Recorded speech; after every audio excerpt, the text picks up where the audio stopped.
আসসালামু আলাইকুম। গরম, গরম পরোটার সাথে সকালে দারুণ একটা সবজি রেসিপি নিয়ে আসছি, ফুলকপি ভাজি। আর আমার বাসায় সবাই ফুলকপি ভাজিটা এত পছন্দ করে, ফুলকপি ভাজি হলে আর ডিমেরও প্রয়োজন হয় না।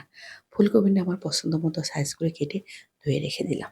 চুলায় প্যান দিয়ে পরিমতো তেল দিলাম, ২ টা পেঁয়াজ কুচি, ১ টা কাঁচামরিচ কুচি। পেঁয়াজটা একটু নেড়ে চেড়ে আমি সামান্য একটু জিরা ফোড়ন এবং ১ টা তেজপাতা দিয়ে দিলাম। আরেকটু নেড়ে চেড়ে নিয়ে আমি ফুলকপিটা ঢেলে দিলাম। তারপরে স্বাদমতো লবণ, সামান্য হলুদের গুঁড়া এবং একটু রসুন বাটা দিয়ে নেড়েচেড়ে আমি ঢাকনাটা দিয়ে দিলাম। তারপর ৫ মিনিট পর ঢাকনাটা খুলে আমি আরেকটু নেড়েচেড়ে নিয়ে আমি ধনেপাতা দিয়ে দিলাম। ধনেপাতা দিয়ে একটু নেড়েচেড়ে আমি ঢাকনাটা দিয়ে দিলাম। দিয়ে একদম চুলার জালটা লো হিটে করে দিয়ে দেব। এদিকে আমি পরোটা তৈরি করে প্যানে দিয়ে ভেজে নিলাম। এদিকে ফুলকপি ভাজিটাও আমার হয়ে গেছে। আমার মনে হয় এই ফুলকপি ভাজিটা সবাই পছন্দ করবে গরম, গরম পরোটার সাথে। ভালো থাকবেন সবাই। আল্লাহ হাফেজ।